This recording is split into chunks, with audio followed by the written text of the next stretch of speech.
Welcome to DeskDirector. In this session, we'll learn how to create and manage task list templates in DeskDirector. These templates are reusable and can be attached to request types or manually added to a ticket by an agent.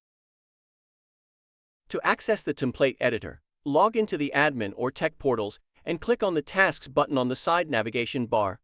Available to those with advanced members, admin or master admin permissions.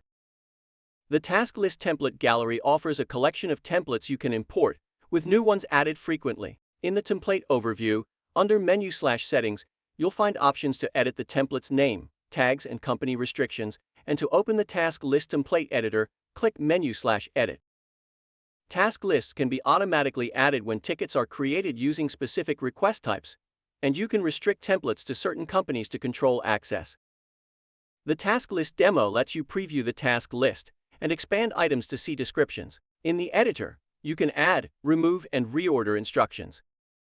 Titles are plain text only, while descriptions support Markdown for basic and extended syntax, including tables and media links from YouTube, Vimeo, and MP4 videos, though HTML is not supported. That's it. This feature streamlines workflows and ensures consistency across tickets, making it a powerful tool for your organization. See you.